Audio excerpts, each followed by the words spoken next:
Baggrunden for udstillingen, det er, at jeg har sådan set været irriteret i nogle år over, at værdidiskussioner og diskussioner om, hvad er danskhed og hele kanondebatten prøver at definere, hvad danskhed er. For mig er danskhed noget meget sammensat. Danskhed er mangfoldighed.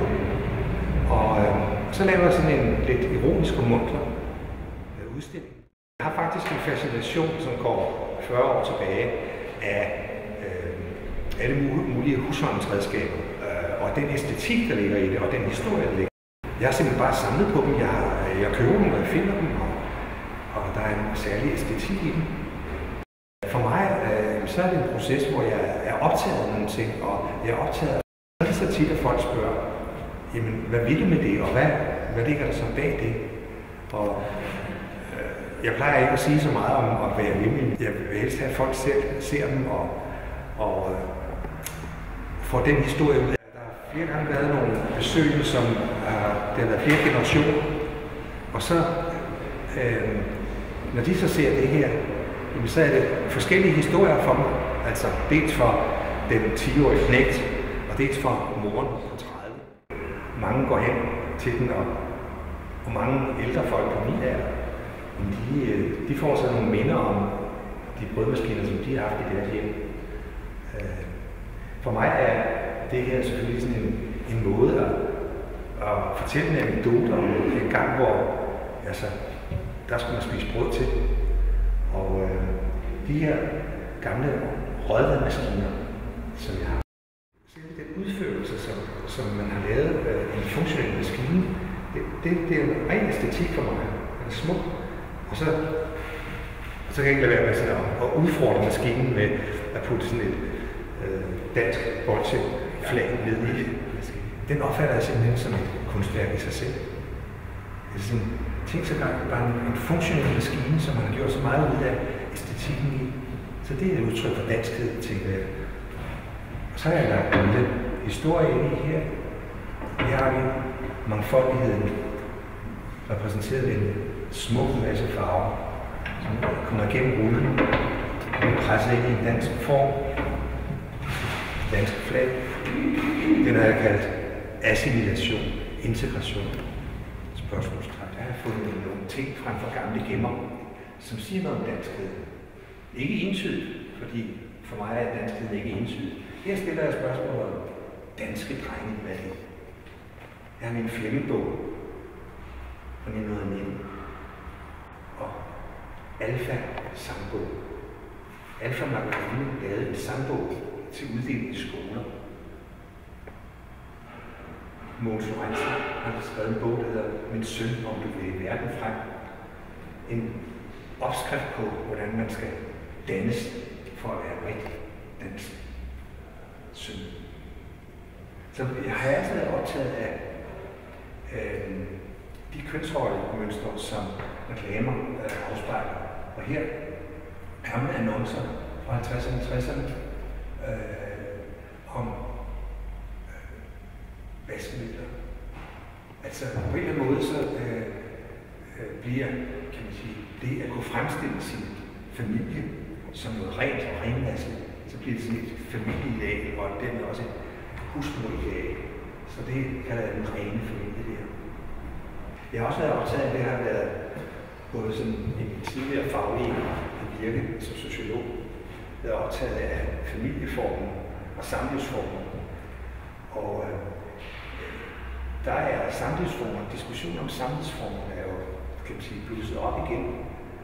Tilbage i 1972 skrev jeg sammen med Tage Søndergaard Christensen en bog baseret på en videnskabelig undersøgelse af kollektiv bevægelse i Danmark. Og den kan jeg mærke i øjeblikket, at diskussionen om familien, den genopstår igen. Men samtidig så bliver, kan man sige, den livsform, som man kalder single-livsformen, den bliver sådan boostet op som noget meget atroværdigt. Hvis man ser i en ordbog i dag, så står der single, substantiv, et power brand, som signalerer, nogen ikke nogen, der vil noget. Hvis man ser i en tilsvarende ordbog fra 69, single substantiv, udstødt skabning. Altså en, som ikke kunne blive gift, og ikke kunne være med i en familie. En collage, eller hvad man vil kalde det, som vi kalder Danmarks befrielse 1, Danmarks befrielse 2. Hele grundlaget i collagen, det er en avis, der udkom den 5. maj i 1945. Ærø Avis. Og som emmer af et land, som er glad for at være blevet befriet. Og jeg er lidt optaget af den, kan man sige, forestilling om Danmark som et besat land, og Danmark som et uskyldigt land. Og derfor konfronterer jeg det billede med, at vi er et krigsførende land. De danske F-16-fly er klar til nye angreb. Jeg konfronterer det med, at vi faktisk har haft kolonier i Vestindien. Jeg tænker på at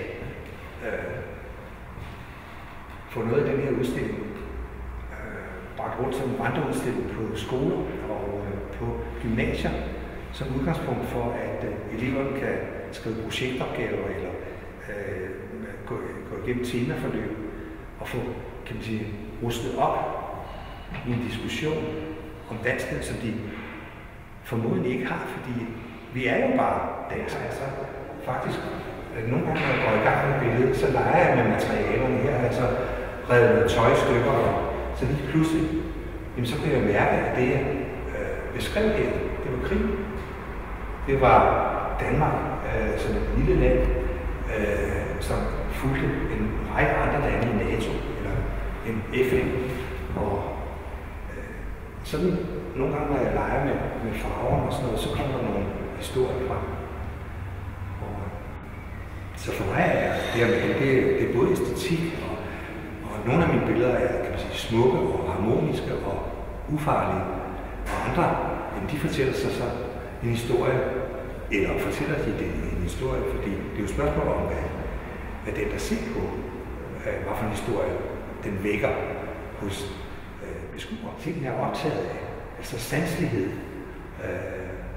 Og jeg kalder de her billedserier for modifikationer, fordi jeg malede en del billeder omkring år 2000.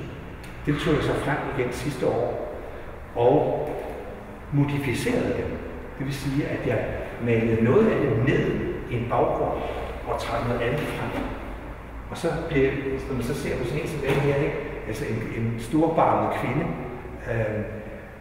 på sådan en rigtig, nogle rigtig punk baggrundsfarve, og så en mand, som, eller er det en mand, eller er det et dyr, eller hvad, men i hvert fald sådan en, som er fuldstændig paralyseret af de store bryster, som kvinden har, og så, ja, så kan I selv lege videre med tanken om, hvad man skal med sådan et billede. Da jeg valgte det i 99, der var der et virvar af forskellige figurer, som flettede sig ind i hinanden, og det var rigtig vildt. Det jeg så blev optaget af, det var at fokusere. Altså at fokusere på noget. Og derfor dækkede jeg noget af. Og så fortæller det mig en historie med de her fantasidyr eller fantasimennesker. Andre, som ser, fortæller lidt en anden historie. Vi har begrebet i psykologien, som hedder selektiv perception, altså at man ser på ting ud fra de forudsætninger, man har som menneske, og ud fra de holdninger, man har som menneske. Og det er også det, jeg har gået og gjort her, ved at undertrykke noget og male noget andet frem.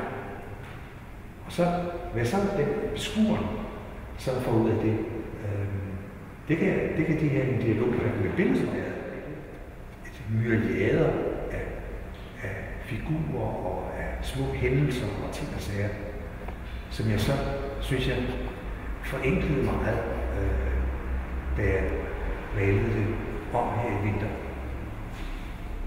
Der var nogen, der kom og kiggede på det, som sagde, nej, har I set den larve deroppe? Så var der en anden, som kom ind og så billedet og sagde, nej, det er ikke nogen lav. Det er da en ko. Det er da en hellig ko. Og apropos det, vi talte om før med Afrika. Og her har vi så en masse maure og afrikanere, som står her og, kan vi sige, og kigger på og det er paralyseret. Og det, jeg har malet frem, det er nogle figurer, nogle fantasifigurer, som, hvis vi ser på den her, lige pludselig bliver det nærmest en dukker, som bliver ført. Så det, der sker i billedet, det sker, fordi der er nogen, der står udenfor og trækker nogle tråde.